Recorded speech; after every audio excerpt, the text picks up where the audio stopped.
Hi hello నమస్తే, నేను మీ ఉషా. ఈరోజు కార్లో షికారు ప్రోగ్రామ్కి నాతో పాటు జాయిన్ అవబోతున్న గెస్ట్ ఎవరు అంటే ఒక లెజెండరీ మ్యూజిక్ డైరెక్టర్.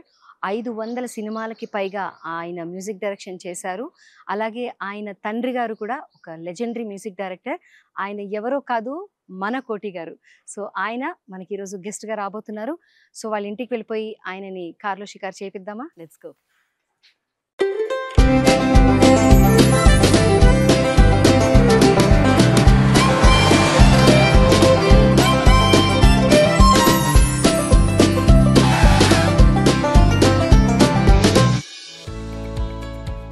సో చూసారు కదండి, స్వర రాజేశ్వర నిలయం.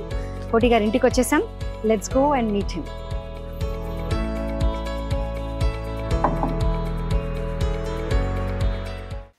Surprise sir. ఏంటి సర్ప్రైజ్ ఇది? అంటే కార్లో షికారు ప్రోగ్రామ్ లో మిమ్మల్ని అడిగాము, మీరు ఎప్పుడో ఒప్పుకున్నారు. సో అది సర్ప్రైజ్ గా ఇవాళ మిమ్మల్ని అలా షికార్ తీసుకెళ్దామని రెడీ అయిపోయాము. Let's go sir. అసలు మ్యాచింగ్ వేసుకున్నారు సార్. ఎనీ టైం తగ్గేదేలే. Let's go.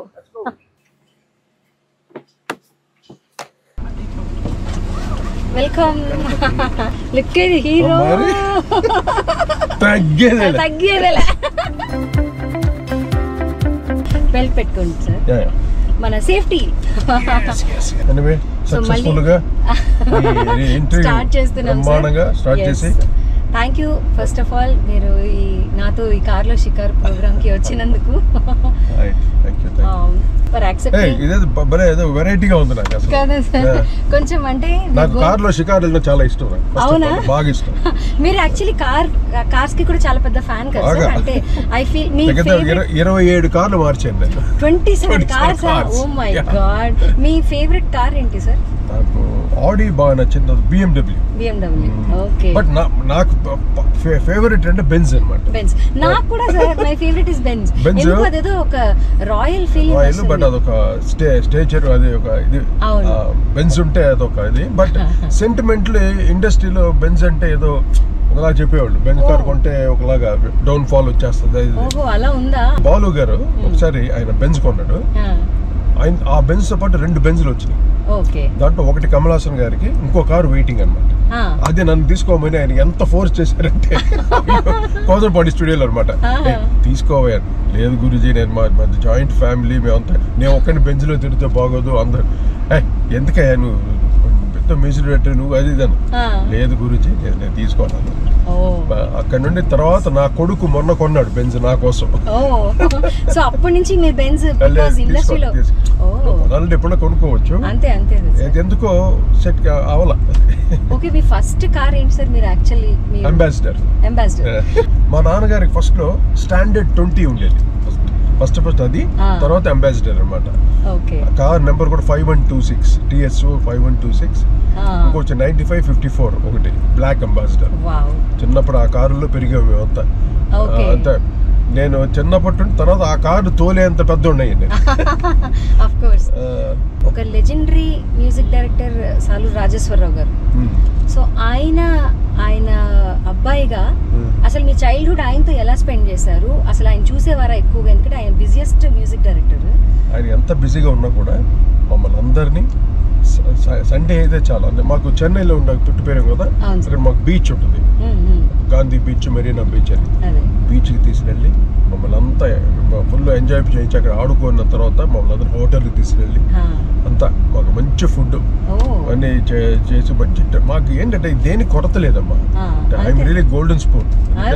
అంత చక్కగా పెంచారు నన్ను. నాకు చాలా అదృష్టం ఆ మహానుభావుడికి తనయుడిగా పుట్టడమే. అది ఎన్నో జన్మల ఫలం. అది సో అంటే యాక్చువల్లీ మీరు పెద్ద మ్యూజిక్ డైరెక్టర్ అదంతా, కానీ మీ ఎడ్యుకేషన్ క్వాలిఫికేషన్ అది లేదు, అంత లేదు.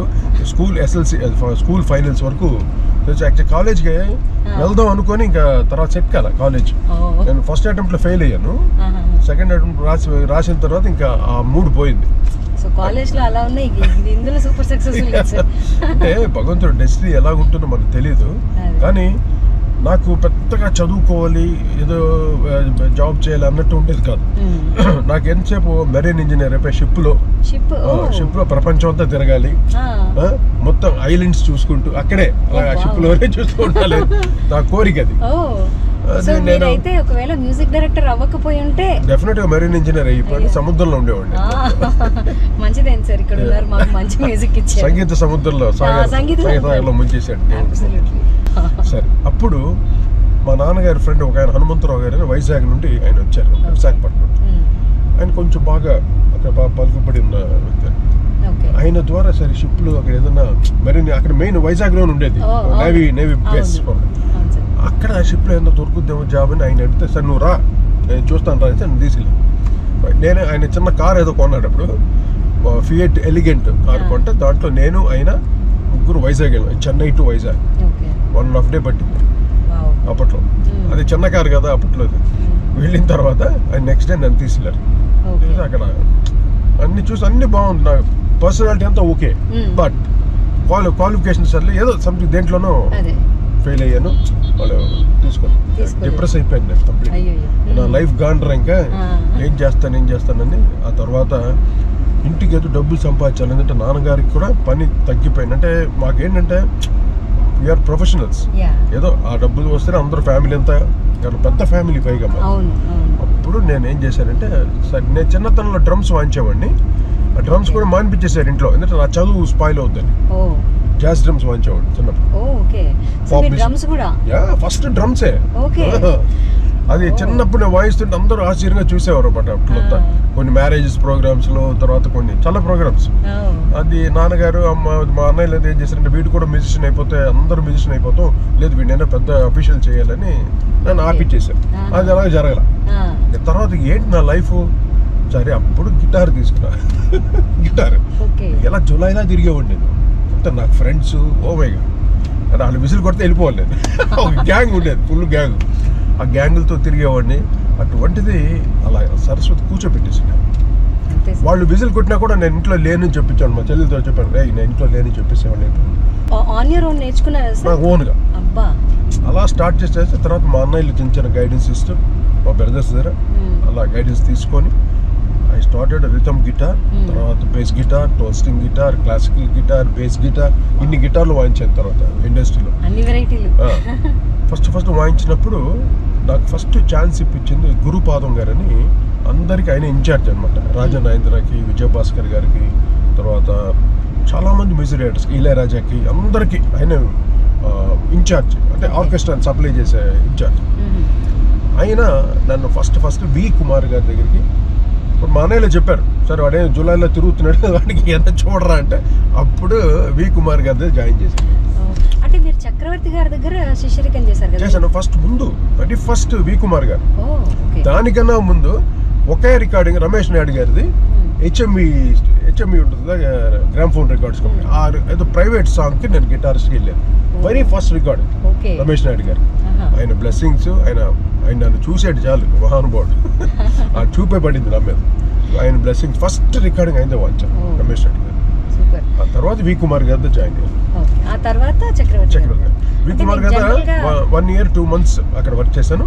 తర్వాత చక్రవర్తి గారి దగ్గర కంటిన్యూస్ గా ఇంకా 8 years అయితే గురు గారి దగ్గర. 8 years.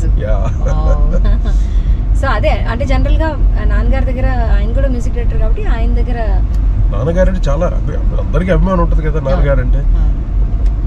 ఒక టైంలో అయితే మా అన్నయ్యలు ఏం చేశారంటే, సార్ ఇదేదో ఫ్యామిలీ ప్యాకేజ్ అయిపోతుంది, అందరూ ఇక్కడ ఉన్నాం, వాడిని కావాలంటే మేము బయట ఎక్కడ పెట్టేస్తామండి అంటే, రే మీరందరూ వెళ్ళిపోండి ఆడు నాకు కావాలరా అని చెప్పిన చక్రవర్తి గారు.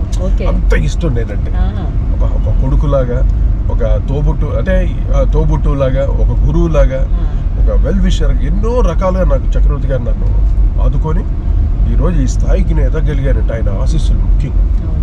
నాకు ఆయన అంటే అంత ఒక దేవుడు లాగా అనమాట. ఫస్ట్ మూవీకి మీరు తీసుకున్న రెమ్యూనరేషన్ ఎంత సార్? ఫస్ట్ మూవీకి ఎంత మాకు 4,500 అంతే. బిలో 5,000 అంటే అప్పట్లో చాలా అంటే it was like higher amount. Upcoming కదా. అదే కదా, మేము డబ్బులకు చూడలేదు. ఇప్పటికీ నేను డబ్బులు చూసి ఏ సినిమా చేయలేదు, ఏ పాట చేయలేదు. అంటే కమర్షియల్గా నేను ఎప్పుడు ఆలోచించాను అనమాట. నాకు ఆ పని చేసే భాగ్యం కలగాలి అంతే. పని చేయాలి, ఎన్నెన్నో చేయాలి అన్న ఒక కోరికలు, అంతేగాని అలాగా నేను.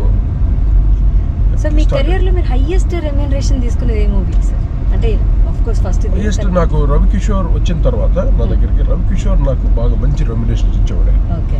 తర్వాత నాకు బాగా టైం ఇచ్చేవాడు, బడ్జెట్ ఇచ్చేవాడు, ఫుల్ బడ్జెట్, ఆర్కెస్ట్రాకి కానీ దేనికి కానీ ఫుల్ బడ్జెట్ ఇచ్చేవాడు. అది నాకు బాగా హెల్ప్ అయ్యేది నేను చేయడానికి కూడా. అంటే నా ఇంట్రెస్ట్ తగ్గట్టుగా నేను అంత డెడికేటెడ్గా చేస్తాను, డెడికేటెడ్గా. అది ఆయనకి ఇష్టం అనమాట. రవికిషోర్ నన్ను ఎంతగానో ఎంకరేజ్ చేశాడు. ఎన్ని సినిమాలు అయితే చేశాను, అన్ని మ్యూజికల్గా మంచి హిట్ అయింది. దానికి కారణం అదే అనమాట, ద వే ఈ ప్రెజెంట్స్. అంటే ఎలా చూసుకునేవాడు అంటే అంత బాగా చూసుకునేవాడు, బ్లాంక్ చెక్ అనమాట ఆ లెవెల్. ఒక ప్రతి మ్యూజిక్ డైరెక్టర్ కి సిగ్నేచర్ ఇది ఎక్కువ, అంటే ఒకటి ఉంటుంది సిగ్నేచర్, అంటే వీళ్ళు మెలోడీలు ఎక్కువ చేస్తారు, లేకపోతే అలా మీకు ఏ జానర్ మీకు? మాది మెయిన్గా నాకు మెలోడీ చేయాలని ఉంటుంది, కానీ ఎప్పుడైతే చిరంజీవి గారి సినిమాలు మేము చేయడం మొదలెట్టామో అక్కడ నుండి అప్పుడు బ్రేక్ డ్యాన్స్ క్రేజ్ ఉండేది. ఆ గ్రిప్ పట్టుకున్నాము ఎలక్ట్రానిక్ మ్యూజిక్. అది కరెక్ట్గా మాకు అప్పుడు మదర్ రెహమాన్ కానీ, హారిస్ జయరాజు, మణి శర్మ, తమను, వీళ్ళందరూ మాతో అంటే మ్యూజిషియన్స్గా ఉండేవాళ్ళు. మేము ఎప్పుడైతే ఆ ఎలక్ట్రానిక్ మ్యూజిక్ చేయడం మొదలెట్టామో అప్పుడు వీళ్ళందరూ కూడా పనులు ఉండేది ఫుల్గా. వీళ్ళు అప్పుడు అప్కమింగ్ కీబోర్డ్ ప్లేయర్స్.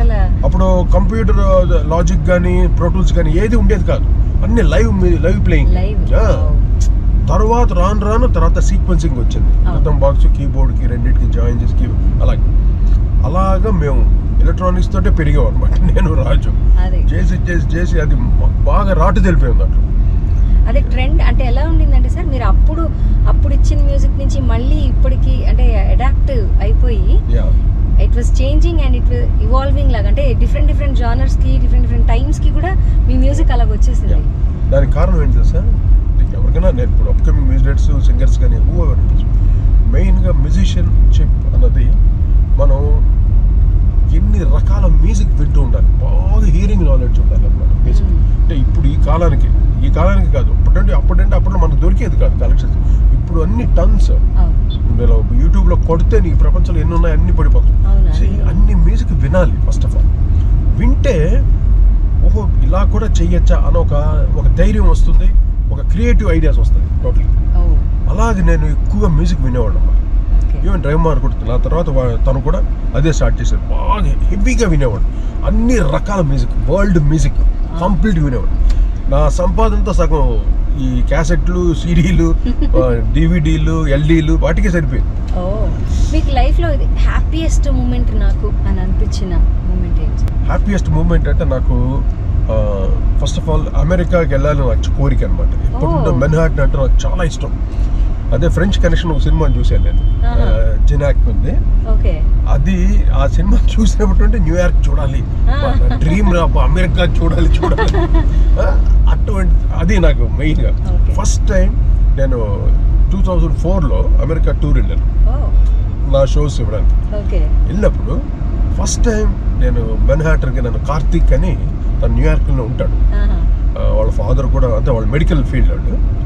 తను నన్ను తీసుకెళ్ళి టైమ్ స్క్వేర్ లేదు తెల్లవారుజామున 3 గంటలకి తీసుకెళ్ళి అక్కడ వదిలేసాడు నన్ను. నేను అలా డ్రీమ్ లో చుట్టూ తిరిగి చూస్తూ ఫస్ట్ టైం అనమాట మెన్హాటన్ లో టైమ్ స్క్వేర్ దగ్గర అమ్మా చూసి. న్యూయార్క్ అంటే నైట్ లైఫ్ ఎంత అది ఎప్పుడు ఎన్నిసార్లు వెళ్ళినా బోర్ కొట్టదు, ఎన్నిసార్లు చూసినా బోర్ కొట్టదు. అండ్ అదేమ్మా నాకు మెయిన్ హ్యాపీయెస్ట్ థింగ్. అబ్బా అమెరికా చూస్తే చాలా నా జన్మధన్యం అనుకోండి. ఆ తర్వాత ఎన్నోసార్లు వెళ్ళాను అఫ్కోర్స్. ఇప్పుడు అమెరికాకి వెళ్ళినా మెన్హాటన్ చూసే వస్తాను నేను, నాకు అంత ఇష్టం. నేను ఎక్కడ ఉన్నా, సియాటిల్లో ఉన్నా కూడా మెన్హాటన్కి వెళ్ళి ఒక 3-4 days ఆ చుట్టూ ఆ స్ట్రీట్స్ లో తిరుగుతూ ఉంటాను అనమాట, ఎల్లో టాక్సీస్. ఈసారి నేను కూడా మీతో జాయిన్ అవుతాను. నువ్వు జాయిన్ అవ్వకో, ఇంకా సదా పాడుకుంటూ మనం గిటార్ తోటి అలా పాడుకుంటే ఎలా ఎవడు అక్కడ ఎంజాయ్ చేస్తారు అందరూ. నాకు భలే ఇష్టం అవన్నీ. అసలు ఒక రాక్ స్టార్ లాగా, అంటే మీరు ఎలాగంటే సార్ గిటార్ ప్లే చేస్తూ అలా వెళ్తుంటే ఒక రేంజ్ లో ఉంటుంది సార్. మీరు ఫస్ట్ టైం మీ వైఫ్ ని చూసినప్పుడు ఒక పాట ఏదైనా వచ్చి ఉంటుంది సార్, అదేం పాట? అంటే నాకు సిగ్గుగా చూసాను నేను. అందరు జనాలు ఉన్నారు, అదే వాళ్ళు విలేజ్ అనమాట. ఇక్కడ మా నెల్లూరు దగ్గర వాకాడు అని ఒక విలేజ్. వాకాడు పక్కన కోట. ఒకట నేదురుమల్లి జనార్దన్ రెడ్డి గారి ఊరు పక్కన, ఇది కూడా నల్లపురెడ్డి శ్రీనివాసరెడ్డి గారి ఊరు అనమాట. అక్కడ వీళ్ళు ఉండేది. సో మీది అరేంజ్డ్ మ్యారేజ్? Arrange marriage. నేను అసలు పెళ్లి చేసుకోకూడదు అనుకుంది సార్, సన్యాసి అయిపోతాం ఇళయరాజా లాగా. ఆయన పెళ్లి చేసుకుంటా సన్యాసి, నేను పెళ్లి చేసుకోకూడదు సన్యాసి అయిపోతానని సముద్రంలో నడి సముద్రంలో ప్రామిస్ చేశాను నా ఫ్రెండ్ కి. అయ్యో, నన్ను కూడా ఫ్యాన్స్ కూడా చాలా మంది ఉంటారు కదా సార్.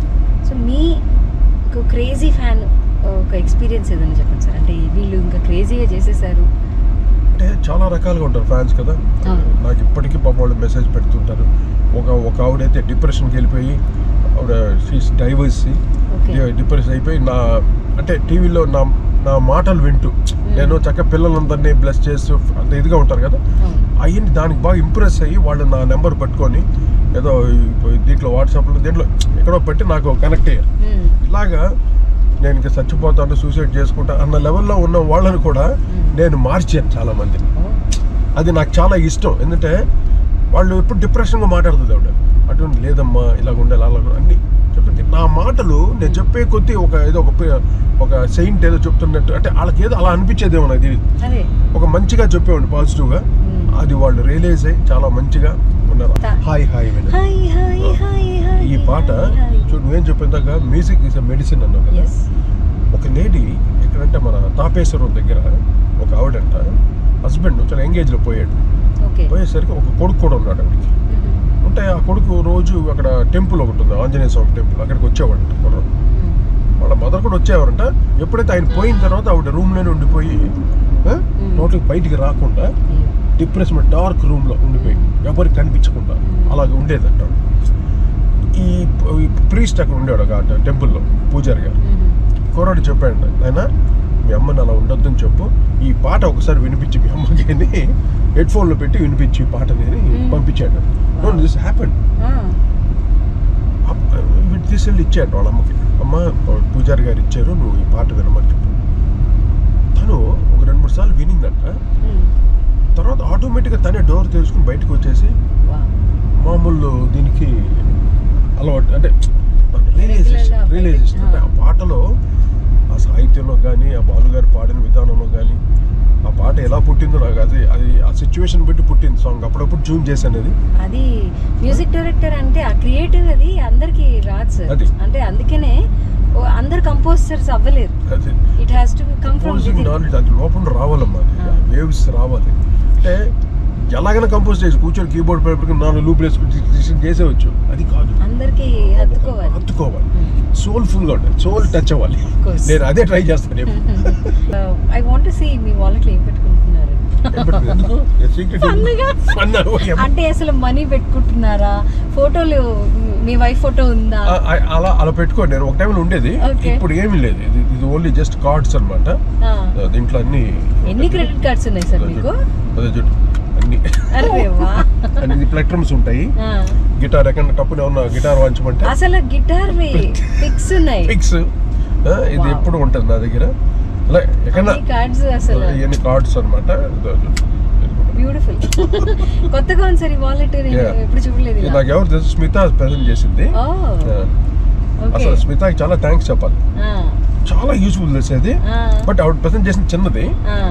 నేను ఫ్లైట్ లో కొన్నాను ఇది. ఇక్కడ మన లుఫ్తాన్సా ఎయిర్లైన్స్ లో మన యుఎస్కి వెళ్ళినప్పుడు ఫ్లైట్ లోనే దొరుకుతుంది ఇది ఎక్కువగా. అంటే 10 కార్డ్స్ పెట్టుకోవచ్చు. మీరు లిరిక్ కి కంపోజ్ చేస్తారా సార్? ట్యూన్ కంపోజ్ అయ్యాక లిరిక్ మొత్తం ట్యూనే. నేను ట్యూన్ కూడా ఆల్మోస్ట్ లిరిక్ తో పాటు ఇచ్చామండి. మా గురుగారు చక్రవర్తి గారి దగ్గర అది ఉండేది. ఆ తర్వాత నాకు వచ్చింది ఆ గిఫ్ట్. ఇందిర మందిర సుందరకార ఇలా దాన్ని బట్టి అనుకునేవాడు. తర్వాత ఇదైతే ఫుల్ పల్లవి అని ఇచ్చేది. అంజనీ పుత్రుడా వీరాది వీరుడా సూర్యుడా ధీరుడా నీ మీద నాకు ఇది ఇలాగే పుట్టింది. అది లిరిక్ తో పాటు పుట్టిన ట్యూన్. డైరెక్టర్ కి ఎక్కువ వర్క్ చేద్దామని అనుకుని చేయలేకపోయిన వాళ్ళు ఎవరైనా ఉన్నారా సార్? నా కోరిక కే విశ్వనాథ్ గారికి చేయలేదండి. నాకు ఇప్పటికీ బాబు గారికి వాళ్ళిద్దరికి అందరికీ చేశాం. ఆల్ డైరెక్టర్స్ ఆల్మోస్ట్ అందరికి చేశాం. వాళ్ళిద్దరికి మట్టి చేయలేకపోయాం. కానీ నాకు ఆపర్చునిటీ వచ్చింది విశ్వనాథ్ గారితో ఒక పెద్ద మెగా సీరియల్ భానుప్రియ గారు మెయిన్ క్యారెక్టర్ దాంట్లో చేయడానికి ఆపర్చునిటీ వచ్చింది. ఆయనతో కూడా కూర్చొని సబ్జెక్ట్ అన్ని డిస్కషన్ అంతా జరిగింది, కానీ అది ఆగిపోయింది. అసలు వర్కే స్టార్ట్ చేయలేదు కంపోజింగ్. అండ్ బాపు గారితో కూడా ఒక సాంగ్ రికార్డింగ్ దగ్గరికి వెళ్ళి అది ఆగిపోయింది. అంటే నాకు ప్రాప్తం కలగలేదు వాళ్ళతో మహానుభావులతో వర్క్ చేసే భాగ్యం. అసలు భలే ఉండేది మీరు ఆ కాంబినేషన్ లో.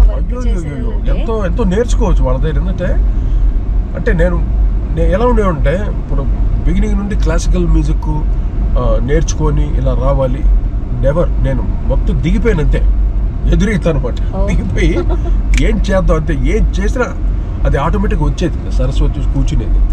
ఇప్పుడు క్లాసికల్ టైప్లో చేయాలనుకున్నా కూడా ఆటోమేటిక్గా చేసేసేవాడు, చాలా చేసేవాళ్ళు. నేను రాజుకి బాగా నాన్నగారి దగ్గర అంతా పనిచేసాడండి. నాన్నగారి దగ్గర, పెదనాన్నగారి దగ్గర, పెండియాల గారి దగ్గర అందరూ వర్క్ చేసాడు కాబట్టి రాజుకి బాగా క్లాసికల్ నాలెడ్జ్ ఉంది బాగా. అదే సార్ ఆ ఫ్రెండ్షిప్, ఆ బాండింగ్ చాలా. ఒక రకంగా రాజు మంచి నాలెడ్జ్, రాజుకి మంచి తను మొదటుండే స్వరాలు గిరా రాస్తాడు ఆయన. నేనేంటంటే నోటేషన్ మొత్తానికి అదే పని, మెయిన్గా నోటేషన్ రాసి అంత ఆర్కెస్ట్రాకి ఇవ్వటం. నా దగ్గరకు వచ్చేసరికి నేను మా ఇద్దరు వర్క్ స్ప్లిట్టింగ్ ఎలా ఉండేదంటే కంపోజింగ్ ఇద్దరు కంపోజ్ చేసేవాళ్ళం. ప్యాటర్న్స్ ఇంకా రిథమ్ సెక్షన్స్ అన్ని నేను చూసుకునే, అరేంజ్మెంట్స్ అన్ని మేము చూసుకునేవాళ్ళం. సమ్టైమ్స్ నేను చేసేవాడిని, కొంటే ఆయన చేసేవాడు. అది టీంలో వెళ్ళిపోతుంది. రాజ్కోటి అంటే నేను చేశాను ఆయన చేశాను చెప్పుకోలేదు, అది రాజ్కోటి బ్యానర్లో వెళ్ళిపోయింది. అలాగా తను ఏం చేసాడు అంటే ఆర్కెస్ట్రా కండక్టింగ్ చేసేవాడు. అసలు #1 ది బెస్ట్ కండక్టర్ అనమాట మా రాజు. మీ ఫేవరెట్ రెస్టారెంట్కి అంటే మీ ఫేవరెట్ ఫుడ్ ఉన్న రెస్టారెంట్కి ఒకటి తీసుకెళ్ళబోతున్నాను సార్. కొంచెం మీకు ఒక చిన్నపాటి సర్ప్రైజ్ లాగా మీ ఫేవరెట్ ఫుడ్ ఏదో మేము కొంచెం తెలుసుకున్నాము. సో అది తినడానికి మనం ఒక రెస్టారెంట్ చెప్తా ఏదో కొంచెం ఊహించుకుంటాను నా ఫేవరెట్ ఫుడ్ ఉషా అని. మీ ఫేవరెట్ ఫుడ్ అంటే మీరు చాలా హెల్త్ కాన్షియస్ సార్. మీరు అంటే ఎప్పుడు తిన్నా కూడా మిమ్మల్ని జంక్ ఫుడ్స్ తిన్నా, అది నాకు నచ్చదు అసలు. ఎన్నో కుప్పలు ఉన్నాయి జంక్ ఫుడ్స్. నేను అసలు దాని జోలికి వెళ్ళి భయం నాకు. నేను అందుకని కొంచెం ఇంట్లోనే చేయించుకుంటా ఏది కావాలన్నా. ఇంట్లో మా వైఫ్ చెప్పి మంచి పనివాళ్ళు కూడా ఉన్నారు ఇంట్లో, వంట మనిషి వాళ్ళు చక్కగా చేసి పెడుతుంది. ఎప్పుడు ఏది కావాలన్నా ఇంట్లో వండుకొని నేను పిల్లలు కూడా ఏది చెప్తాను, రే ఊరికే హోటల్స్ తినమాకండి రా వాటి ఎలాగో. చాలా ఈ మధ్య పేపర్లో చూస్తున్నాం ఎలా ఉన్నాయి చూడు. చాలా అది పిల్లలకి తెలియకుండా మన రకరకాల టేస్ట్ బాగుంది తినేస్తాం, కానీ వాళ్ళు ఎలా చేస్తున్నా మనకు తెలియదు. హైజీనిక్ ఉండవు. అలాంటి న్యూస్ వింటే భయం వేస్తుంది. ఇప్పుడు అమెరికాలో అయితే మనం ధైర్యంగా తినొచ్చు, అక్కడ హైజీనిక్ గా ఉంటుంది, ఇక్కడ హైజీనిక్ లేదు. అందువల్ల కొంచెం బాగా జాగ్రత్తగా ఉండాలని నేను మోస్ట్లీ ఇంట్లోనే ఎప్పుడో రేర్గా అలా మా ఫ్రెండ్స్ అయినా పార్టీ ఉన్నప్పుడు చేస్తాను అనమాట. ఇప్పుడు మీకు ఇప్పుడు కంపోజ్ చేసే మ్యూజిక్ డైరెక్టర్స్ లో మీకు ఎవరు ఫేవరెట్? ఒకళ్ళేంటి, అందరూ బ్రహ్మాండంగా చేస్తున్నారు. ఒక పేరు చెప్పండి సార్. ఫోర్స్ దేవిశ్రీ ప్రసాద్, తమన్. నాకు వీళ్ళందరికన్నా మిక్కీ జే అంటే నాకు చాలా ఇష్టం. తను వేరే స్టైల్ ఆఫ్ కంపోజిషన్, రెహమాన్ లాగా ఒక న్యూ స్టైల్గా ఉంటుంది తను కూడా. అండ్ రమణ గోగుల, వీళ్ళది కొంచెం డిఫరెంట్. తెలుగులో ఒక కొత్త స్టైల్ తెచ్చారు వాళ్ళు కూడా. ఇప్పుడు మేము ఎన్ని చేసినా అంటే మనకి ఎవరో హీరోస్ చిరంజీవి గారు, బాలకృష్ణ గారు వీళ్ళకి తగ్గట్టుగా నేను చేసేవాడు. వాళ్ళ బాడీ లాంగ్వేజ్, ఆ బీట్స్ కానీ వాళ్ళ డ్యాన్సింగ్కి ఉండేటట్టు. వీళ్ళు వచ్చేసరికి కొంచెం ఈ యంగ్స్టర్స్కి, ఇప్పుడు మామూలు పవన్ కళ్యాణ్కి అలాగా, ఇప్పుడు జూనియర్ ఎన్టీఆర్ ఇలాగ మహేష్ బాబు, వీళ్ళకి తగ్గట్టుగా వాళ్ళు యంగ్స్టర్స్ వీళ్ళు ఏం కంపోజ్ చేయటం నాకు ఇష్టమైన ఇష్ట. అయితే లెట్స్ గో టు ఇష్ట. Come on. హాయ్ మా. హాయ్ నమస్తే.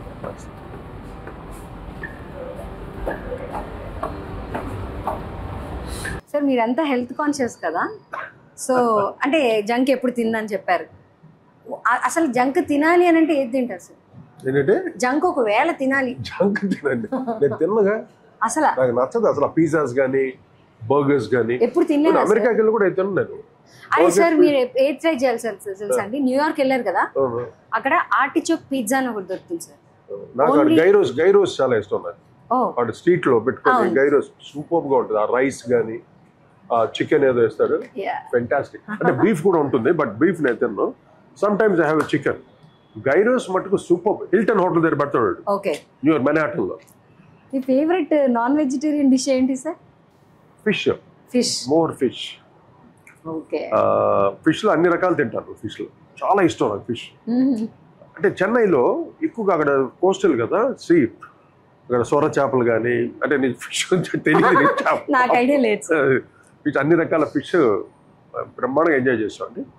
అండ్ ఇంకా చైనీస్ రెస్టారెంట్కి వెళ్తే మటుకు లాబ్స్టర్స్, జింబో ప్రాన్స్ ఇవే ఎక్కువ తినేవాడు.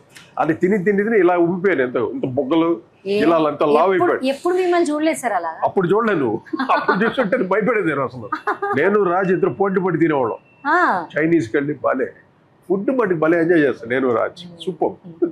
కాదు సార్, నాకు ఇది చెప్పండి, మ్యూజిక్ డైరెక్టర్గా ఇప్పుడు వస్తున్న సాంగ్స్ అవి వింటే కూడా ఒక ఇన్స్ట్రుమెంట్ తెలిసిన మ్యూజిక్ డైరెక్టర్ రావడం అది ప్లస్ పాయింట్ అవుతుందా కంపోజ్ చేయడానికి? అంటే ఇప్పుడు ప్రెసెంట్ ట్రెండ్ ఏమవుతుందంటే, అది జానపదం పాట అవ్వచ్చు, ఏ పాట, ఒక హిట్ అయితే చాలు. అల్టిమేట్ గా జనరంజకం చేయాలి పాట అనేది. మీకు ఎంత నాలెడ్జ్ ఉండొచ్చు, ఇమ్మెన్స్ నాలెడ్జ్ ఉండొచ్చు, పెద్ద 72 మేళకత రాగాలు తెలిసిపోయి పాటలు పిండి పిప్పి చేసేవచ్చు. అని జనరంజకమైన మ్యూజిక్ చేయాలి, ప్రేక్షకులకు నచ్చే మ్యూజిక్ చేయాలి. అది చాలా రేర్ సార్. అంటే ఇదివరకు మీరు కంపోజ్ చేసినప్పుడు మాకందరికి ఫస్ట్ బీజియం నుంచి లాస్ట్ బీజియం దాకా మొత్తం పాట మొత్తం చరణాల దగ్గర నుంచి బాగా గుర్తు, లిరిక్స్ కూడా. ఇప్పుడు ఏంటంటే పల్లవి ఒకటి హిట్ అయిపోతుంది, ఫస్ట్ చరణం అందరికి ఎక్కువ గుర్తుండదు. అంటే ఏంటంటే దాని ఏదో కాయినింగ్ ఏదో అంటారు, బిట్ హుక్ లైన్ ఉంటే హుక్ లైన్ క్యాచీ అంటే అది ఎప్పటి నుండి వస్తుంది, ఇప్పుడే కాదు. సుభాష్ గే ఫిలిమ్స్ దగ్గర నుండి హుక్ లైన్ అనేది హీరో సాంగ్ అని, హీరోలో ప్రతిసారి ఆ బిట్ వస్తూ ఉంటే అదే హుక్ లైన్ పాట. ఆల్ రౌండర్ సార్ మీరు. అంటే అటు పాథోస్ సాంగ్స్ ఇచ్చిన, అటు hero introduction songs, romantic songs, అదే అసలు ఉన్న మాట చెప్పని ఊరుకుంటే ఒప్పుకోవు అసలు ఎలా సార్ అది కటింగ్ అలా వస్తుంది. అంటే ట్యూన్ లో కొంచెం ఎన్నో ట్యూన్లు చేశాను, విజయ్ భాస్కర్ నచ్చలే, నాకు లోపల ఇరిటేషన్, ఇది బాగుంటుందమ్మా పెట్టుకోండి, ఇంకోటి కోపం వచ్చేసి నువ్వు వెళ్ళి సాయంకాలం రా భాస్కర్, ఇలా కూర్చొని ట్యూన్ వచ్చింది ఇలాగ బాగా విని అలా శాస్త్రాంగం చేశాడు విని. Because of him. అంటే నేను అంతకుముందు చేసిన ట్యూన్ ఓకే చేసుకుని వెళ్ళిపోయేదిగా, ఇది పుట్టేది కాదుగా. అవును, విజయ్ భాస్కర్ కొంచెం ముందుకేయడం బట్టి ఈ ట్యూన్ పుట్టి. అలాంటివి ఇన్ఫాక్ట్ కళ్ళల్లోకి కళ్ళు పెట్టి కూడా మెయిన్ సిచ్యువేషన్ సాంగ్స్ కదా అది. అబ్బా చూస్తుంటే టేస్టీగానే ఉంది సార్. మరి తిను నువ్వు కూడా. అంటే నాకు ఇంకా అంత హెల్త్ కాన్షియస్ అవ్వలేదేమో సార్. ఏ పచ్చడి అన్ని ట్రై చేస్తా, పొడులు 2 పచ్చళ్ళు. ఐ హోప్ బాగుందా సార్? సూపర్. ఇలా బ్రహ్మాండంగా తిండి పెట్టి ఇంటర్వ్యూ చేసే మా ఉషాని అందరూ ఒకసారి వేసుకోండి. Thank you. ఇష్టమైన ఫుడ్ పెట్టి, పైగా ఇష్టమైన ఫుడ్ మీకు, అందుకని అలా కనుక్కుని మీ ఫేవరెట్ ఫుడ్ ఎక్కడ ఏంటంటే చాలా ఇష్టం. మీకు మీరు తింటున్నప్పుడు కూడా మిమ్మల్ని డిస్టర్బ్ చేయాలి సార్ మేము. ఒక 2 స్పూన్లు అలా తిన్న తర్వాత మళ్ళీ, అంటే మీరు ఇంటర్వ్యూ అన్నారు కాబట్టి సడన్ గా గుర్తొచ్చేసింది మళ్ళీ నా ప్రశ్నలు నాకు ఉన్నాయని. మిమ్మల్ని ఇప్పుడు ర్యాపిడ్ ఫైర్ క్వశ్చన్స్ సార్. మీరు ఫాస్ట్ గా తింటుంటే అలా ఫాస్ట్ గా క్వశ్చన్స్ అడిగేస్తారు. మీరు జస్ట్ రెండిట్లో ఒకటి పిక్ చేసుకోవాలి ఫాస్ట్ గా. Okay, let's start. బాలు గారు, యేసుదాస్ గారు? మా అన్న బాలు. ఓకే. చక్రవర్తి గారు, ఇళయరాజా గారు? మా గురువు చక్రవర్తి గారు. సూపర్. అసలు నువ్వే కావాలి లేకపోతే అరుంధతి? అరుంధతి. ఓ కష్టం కదా, కష్టం అటువంటి సినిమాలు చేయడం. అబ్సల్యూట్లీ. హైదరాబాద్ నచ్చిందా మీకు, చెన్నై నచ్చుతుందా? భాగ్యనగరం. వేటూరి గారా, సిరివెన్నెల గారా? నా కళ్ళమ్మా. అదే, అందులో ఒక కన్ను చెప్పండి, ఒక పేరు. అక్కడ మటుకు నేను చెప్పలేరా? సో మీకు స్టేజ్ షో చేయడం ఎక్కువ ఇష్టమా, బ్యాక్ సైడ్ ఎక్కువ వర్క్ చేయడం ఇష్టం? స్టేజ్ చాలా ఇష్టం. అది ఆడియన్స్ వాళ్ళు ఎంజాయ్ చేస్తుంటే, ఎన్నో యూఎస్ లో ఎన్నో షోలు చేశాను, వాళ్ళు ఎలా ఎంజాయ్ చేస్తారంటే ఆ పాటలకి నాకు ఒకలా ఏడుపు వచ్చేస్తుంటుంది. ఇది నేనే 4 గోడల మధ్య నేను చేసిన పాటలు ఇవి, ఇంత రెస్పాన్స్. మొన్న నేను ఆస్టిన్ లో షో చేస్తే వాళ్ళే పాడుతున్నారు, ఏ పాట అలా స్టార్ట్ చేస్తే మొత్తం the whole song entire audience singing. Beautiful. అదే సార్ ఇందాక అన్నది, మొత్తం పాట అంతా గుర్తునేది అందరికీ అని. సో మీకు సాంగ్ చేయడం ఇష్టమా, ఆర్ఆర్ చేయడం ఎక్కువ ఇష్టమా? ఆర్ఆర్ ఎక్కువగా, నేను ఎక్కువ కాన్సన్ట్రేట్ చేశాను ఆర్ఆర్ లో. అక్కడ మాకు ఆర్ఆర్ మీద పేరు ఎక్కువగా ఉండేది. బిట్స్ కూడా గుర్తుండిపోయాయి. బ్యాక్గ్రౌండ్ స్కోర్ అంటే ఆ టెంపో స్క్రీన్ ప్లేతో పాటు బ్యాక్గ్రౌండ్ స్కోర్ టెంపోని ఎక్కువ హాలీవుడ్ స్కోర్స్ వినేవాడిని నేను ఎక్కువగా. నేను కానీ రాజు గారు విని అలా ఆ నాలెడ్జ్ తెచ్చుకొని మేము బ్యాక్గ్రౌండ్ స్కోర్స్ అలా చేసేవాడు. సూపర్. అంతే సార్. అంటే ఎన్ని రోజులు పట్టేది సార్ ఒక బ్యాక్గ్రౌండ్ ఒక మూవీకి ఇవ్వడానికి? నూరకు నచ్చకి 18 days పట్టింది. 18 days only background score. Arundhati దానికి కూడా ఆల్మోస్ట్ 18 days పట్టింది. నేను ఇంకా ఒక 1 week అడిగా, టైం లేదు అంటే రిలీజ్ డేట్ ఇచ్చేస్తారు. అందువల్ల ఇంకా ఇచ్చుంటే టైం ఇచ్చుంటే ఇంకా ఎక్స్ట్రాడనరీ చేసి ఉండే. ఒక 4 పేర్లు చెప్తాను, ఆర్డర్లో మీకు ఎవరు ఫస్ట్ ఎవరు లాస్ట్ మధ్యలో ఎవరు ఉన్నారో చెప్పాలి. ఓకే. శంకర్ మహాదేవన్, యేసుదాస్ గారు, ఎస్పీపీ గారు. యేసుదాస్, బాలు గారు, శంకర్. వావ్. ఓకే. సో మీ శిష్యులలో మణిశర్మ గారు, హారిస్ జయరాజ్ గారు, తమన్ గారు and AR Rahman garu. Rank in order. AR, Harris, Mani, Thaman. ఇంకొక ఆర్డర్ సార్ ఇది. మీకు నచ్చిన కంపోజర్స్లో ఇళయరాజా గారు, చక్రవర్తి గారు, ఏఆర్ రెహమాన్ గారు, కేవి మహాదేవన్ గారు. కేవి మహాదేవన్ గారు, ఇళయరాజా గారు, చక్రవర్తి గారు, ఏఆర్ రెహమాన్. సూపర్. అయితే మీరు ఒక్క క్వశ్చన్ ఒకటే స్కిప్ చేశారు. అంటే you could not select between Sirivennela గారు అండ్ వేటూరి గారు. ఈక్వల్, రెండు కత్తులే. ఈరోజు ఏంటంటే అన్నదాత సుఖీభావ ఫస్ట్. అయ్యో, మీరు మాతో రావడం అండ్ అలాగదు, నాకు ఇష్టమైన సంగతి ఏముంది ఇష్ట సూపర్ ఇష్ట. ఇంకేంటి సార్, అసలు ఇష్ట వాళ్ళు కూడా సూపర్ హ్యాపీ. ఇది నేను ఊరికే పబ్లిసిటీ చెప్పట్లేదండి. ఇష్టాకి వచ్చి మీరు అసలు ఆ సంగటి తినండి. అసలు నాట్ ఓన్లీ సంగటి, ఇడ్లీ చూస్తుంటే ఇడ్లీ తినాలనిపిస్తుంది. అదే సార్, మనం తింటుంటే కెమెరామెన్ వాళ్ళు కూడా చూస్తున్నారు. రెస్టారెంట్స్ లో రుచి అనేది చాలా ఇంపార్టెంట్. కానీ మేము తింటున్న వాళ్ళందరూ నోరు ఊరుతుంది. మా డిపార్ట్మెంట్ వాళ్ళని ముందర పెట్టుకుని ఇడ్లీ తిన్నారా, ఈ సాంబార్ అని అంత వండర్ఫుల్ గా ఉంది. Wonderful taste. అండ్ ఇదేంటి ఈ బనానా లీఫ్ లో ఇలా ఇస్తుంటే ఒక ట్రెడిషన్, అది ట్రెడిషన్ చాలా బాగుంది. ఇది బనానా లీఫ్ తో తింటే అదే వేరు టేస్ట్ కూడా సూపర్. టేస్ట్. ఏ ఇంటర్వ్యూలో మీరు చెప్పని ఒక విషయం మా ఇంటర్వ్యూలో చెప్పాలి, ఎవరితో చెప్పని ఒక సీక్రెట్. చాలా చెప్పాను. ఇంకా ఏదో చెప్పట్లేదు అనిపిస్తుంది సార్, ఒక్కటి చెప్పండి మాకు. ఏ ఇంటర్వ్యూలో చెప్పండి. నేను మ్యూజిక్ చేస్తున్నప్పుడు ఇది మార్చు అది మార్చు, ఓకే మారుస్తా. ఎక్కువ చేస్తాం మటుకు ఇప్పుడు నేను ఎందుకు ఎవరితో చేయించుకెందుకు ఊరికే అలాగా వెళ్ళిపోతాను. కొంతమంది అలా చేసేవారు, అదే ఒక వాళ్ళకి తెలియక చేసేవాళ్ళు అలా. దాన్ని కూడా కంట్రోల్ చేసుకోండి. నేను చాలా షార్ట్ టెంపర్. నేను మా రాజు చెప్తాడు, పగిలిపోతుంది. అడిగితే ఎప్పుడు కొడతానో నాకు తెలియదు, వాడికి ఎప్పుడు తిన్నాడు అడిగి తెలియదు. అంత ఫాస్ట్ గా ఉంటుంది. కొంచెం దూరంగా జాగ్రత్తగా ఉంటుంది. వన్స్ అపాన్ ఎ టైం ఈ ప్రొఫెషన్కి వచ్చిన తర్వాత అయిన దొబ్బ దగ్గర అంటే అలా ఉన్నావు అనుకో, వేరే రకం అయిపోయి రౌడీ నా కొడుకు రౌడీ. ఇప్పటికే నేను చూడడానికి అలాగే ఉంటాను. నేను వీడు ఎక్కడ గోపాలు కొడతా అన్నట్టు ఉంటాను నేను. అంటే నాకు అలవాటు అయిపోయింది ఆర్కెస్ట్రా తోటి. అంటే మిమ్మల్ని చూసే సిగ్గుతో కూడిన భయం వల్ల వచ్చిన గౌరవం వస్తుంది సార్. అందరూ భయపడతారు. అమ్మో చాలా రిజర్వ్ గా ఉంటాడు, కోపిస్టోడు అన్నట్టు. నా కోపం ఉంటది కానీ ఎక్కడ ఉండాలో అక్కడే ఉంటుంది. కానీ నేను చూసాను సార్, అంటే కోపము కొంచెం అలా ఉన్నప్పుడు. అందుకనే మా సిరివెన్నెల సీతారాం అందుకే రాశాడు, కోపం వస్తే మనసు మాత్రం అది అనమాట. మన ఇది అది సూపర్. కోపం వచ్చినంత సేపే, అది ఎంతసేపు అలా వచ్చి వెళ్ళిపోతుంది. ఐ వాంట్ క్యారీ, ఏది క్యారీ చేయండి. Such a beautiful home sir. Home tour అయితే తప్పకుండా మిమ్మల్ని అడగము, కానీ మీ ఇంట్లో గోశాల ఉంది అండ్ మీ స్టూడియో, ఈ రెండు చూద్దాం అనుకుంటున్నాం. Let's go. ఇదే అనమాట మా గోశాల, అలాగే కింద స్టూడియో అనమాట. అసలు ఎంత చాలా పెద్ద హౌస్ సార్ ఇది. అవును, సూపర్. దుర్గా, బుల్లమ్మ, లక్ష్మి. వావ్. అమ్మో. Okay Lakshmi, right. ఇదనమాట ఇవి ఫస్ట్ దూడతో వచ్చింది కూడా. ఇవి ఇంత పెద్ద వాడిపోయింది. అబ్బా, అసలు తెలియట్లేదు. ఇద్దరు ఈక్వల్ గా ఉన్నారు. అదే ఇవి కపిల గోవులు అంటారు, చాలా మంచి బ్రీడ్స్. Very nice sir.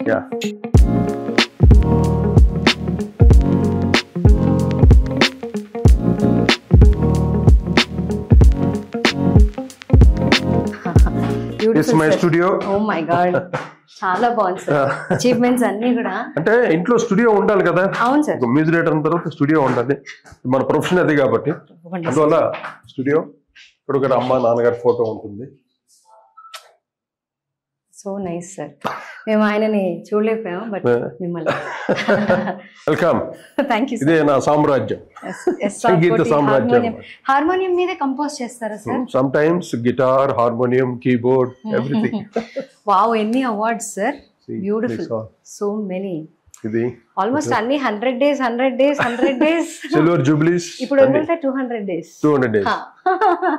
ఇప్పుడు మీకు ఇంకా ఓటీటీ ప్లాట్ఫామ్స్ మీద కూడా వచ్చింది సార్ మీరు చేసిన వేరే లెవెల్లో. సో సార్, ఇది లాస్ట్ సెగ్మెంట్. ఇంక ఇది దీంతో అయిపోతుంది అంతే. ఒక్క సెంటెన్స్ లో నేను పేర్లు చెప్తాను, వాళ్ళ గురించి చెప్పండి సార్. సాలూరు రాజేశ్వరరావు గారు. It's a legend.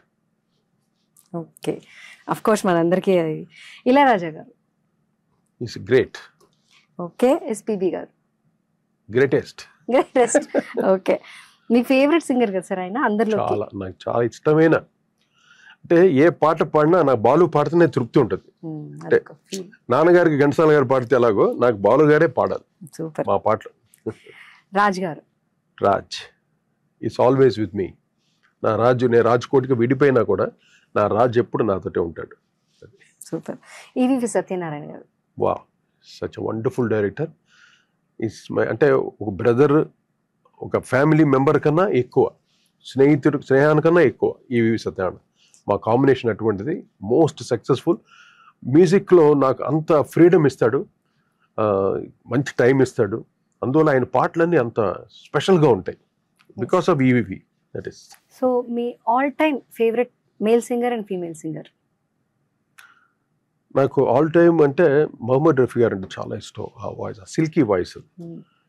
తర్వాత ఆఫ్ కోర్స్ మా అన్న బాలసుబ్రహ్మణ్యం గారు, నా గురువు ఒక రకంగా. ఎందుకంటే బాలు దగ్గర గ్రేట్, అంటే ఏంటంటే ఆయనలో ఉన్న గొప్ప విషయం, అది ఎంత చిన్న కంపోజ్ చేసినా కూడా ఆ పాటని మ్యాక్సిమం తన వంతు ఎంత మ్యాక్సిమం దాని అవుట్పుట్ ఇవ్వగలం అని చేస్తాం. ఇప్పుడు మేము కంపోజ్ చేసాం, ఫుల్ ఫ్లెడ్జ్డ్గా ఉంటుంది సాంగ్, ఫుల్ బీట్ తోటి అన్ని కంపోజ్ చేస్తుంటే దాన్ని ఇంకా ఎలాగ ఎన్హాన్స్ చేయొచ్చు అని అంత గొప్పగా ప్రతి పాటని మహానుభావుడు అమ్మా. ఎంత కష్టపడి పాడేవాడు. అసలు పాట నేర్చుకోవటం చాలా ఫాస్ట్. ఇక మైక్ దగ్గరికి వెళ్ళిపోయాడు అనుకో, హెడ్ ఫోన్ పెట్టుకుని అలా పాడుతుంటే మొత్తం స్పీకర్ నిండి స్టూడియో నిండిపోద్ది వాయిస్. నేను విన్నాను సార్, రన్ టైమ్ లో పాడారు సాంగ్స్, అంటే 5-10 minutes లో సాంగ్ ఫినిష్ చేస్తారు. ఎప్పుడు ఒక కోపం ఉండదు, ఒక చిరాకు ఉండదు. ఎన్ని పాటలు పాడేస్తుంటాడు బయట. మాధవ్ టక్ వస్తాడు, ఫైల్కి వెళ్ళి పెట్టుకుని లిరిక్స్ తెస్తాడు. లిరిక్స్ అని డౌట్ వస్తే మటుకు వేటూరు గారితో ఫోన్ చేసి మాట్లాడతాడు. సుందరయ్య ఏదో ఇక్కడ అన్నం చూడు, ఏదో అంటే కొంచెం ఏదైనా మోతాదు ఎక్కువగా ఉంటే ఇక్కడ ఏదో అన్నం చూడు ఇది తగ్గించేసే అంటాడు. బాగుంటది బాలు. అయినా వాళ్ళిద్దరు బాగా చనువులు. కొన్ని మటుకు పాడేవాడు కాదు, ఇది మార్చేంత వరకు పాడంటాడు. అలాగే female singer sir? Female Susheelamma గారు, నో డౌట్. సుశీలమ్మ గారు అసలు నాకు చిన్నప్పుడు ఎంఎస్ విశ్వనాథన్ గారి పాటలు అది నేను ఎక్కువ వినేవాడిని. చిన్నప్పుడు చెన్నైలో అంతా మైక్ సెట్లు అంతా అయ్యాయి. సుశీలమ్మ పాటలు, తర్వాత నాన్నగారి పాటలు, ఓ మై గాడ్. ఇంకా సుశీల్ గారు అంటే నాకు చాలా ఇష్టం. తర్వాత మా చిత్రమ్మ, చిత్ర సిల్కీ వాయిస్ ఆవిడది కూడా. ఎన్ని పాట అసలు బోర్ కొట్టదు వాయిస్. అది కరెక్ట్ సార్. సుశీల్ గారిదిను చిత్ర అయితే అసలు బోరే కొట్టదు. మాకు ఒక అలవాటు ఏంటంటే చెన్నైలో ఉన్న వాళ్ళకంతా, ఇప్పుడు మీరంతా ఇళయరాజా గారు, ఎంఎస్ విశ్వనాథన్ గారు అలాంటే మేము గారులు అను అక్కడ. ఇళయరాజాడా ఇలాగా, ఎంఎస్విడా ఇలా అలవాటు మాకు చెన్నై. ఓన్ చేసుకుంటాం. ఇక్కడ నేను ఒకసారి ఇళయరాజా అంటాను, కొంతమంది బాధపడుతుంటారు, ఈడేంటారు పెద్ద పుడింగ్లో ఇళయరాజా గారు అనకుండా ఇళయరాజా అంటే. మాకు అలవాటు. సారీ, ఒకవేళ అలా అనుకుంటే దయచేసి క్షమించండి. చెన్నైలో అంతా ఇలా అంటే మా ఓన్ లాగా అనుకుంటాం. అలాగా ఎంఎస్వి గారు, ఇప్పుడు ఇళయరాజా గారు అనేది ఏదో మాకు ఒకలాంటి ఫీలింగ్, ఏదో దూరం అనిపిస్తుంది. బాలు గారు మేము అన్నాను, బాలు వాళ్ళు ఇంతే అంతే అంతే ఇలాగే అనుకుంటాం. ఈవెన్ హీరో హీరోయిన్ కూడా మనం అలాగే పేర్లు పెట్టి పిలుచుకుంటాం. పేరు పెట్టి పిలుచుకుంటాం. So that they are close to them. వాళ్ళంతా గ్రేట్ లెజెండ్స్ అయినా కూడా మాకు అలా పేరు ఉంటే మా ఓల్డ్ అన్న ఫీలింగ్ కలుగుతుంది.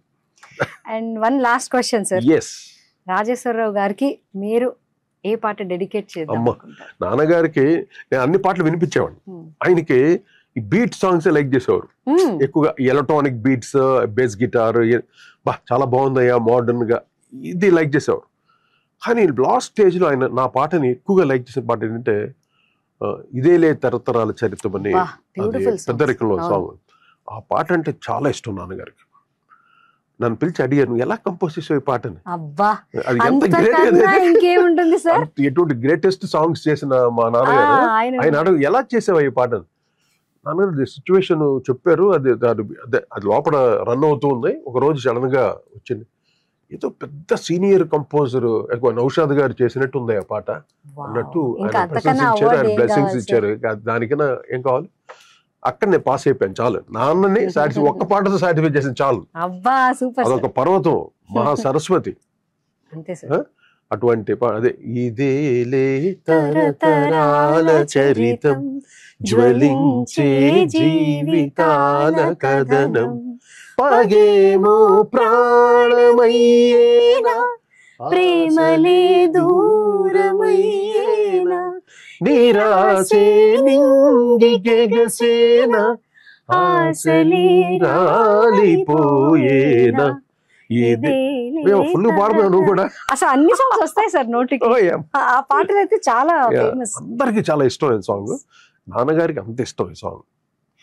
నా జన్మ ధన్యం. మా తండ్రి గారికి ఈ ఒక్క పాటతో ఆయన్ని నేను మెప్పించగలిగానే అన్న ఒక ఇది కూడా నాకు తీరిపోయింది. So thank you so much sir.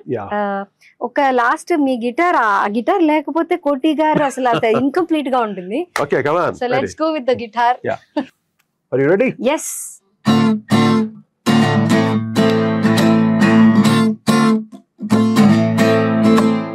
అందమా అందమా అందనంటే అందమా చైత్రమా చేరుమా చేరనంటే న్యాయమా ప్రాణమున్న పైడి బొమ్మ పారిజాత పూల కొమ్మ పరవశాల పంచు బొమ్మ పాల సంద్రమ ఆడుమా పాడుమా మౌనమే మానుకోవమ్మ అందమా అందమా అందనంటే అందమా చైత్రమా చేరుమా చీరనంటే న్యాయమా ప్రాణమున్న పైడి బొమ్మ పారిజాత పూల కొమ్మ పరవశాల పంచము పాల సంద్రమ ఆడుమా పాడుమా మౌనమే మానుకోవమ్మ. All right, thank you so much sir. Once again మనస్ఫూర్తిగా కృతజ్ఞతలు. మీ టైం స్పెండ్ చేశారు, మాకు ఇంత సమయం కేటాయించినందుకు. We will soon see you with wonderful songs. మీరు ప్రైవేట్ ఆల్బమ్ తో వస్తున్నానని చెప్తున్నారు. So will be waiting for those songs. We'll also sing few songs. నువ్వు పాడాలి, నేను చేస్తూ ఉంటాను, మీరు అందరూ వచ్చి పాడుతూ. తప్పకుండా. Beautiful studio sir. Thank you once again. Okay sir. God bless you.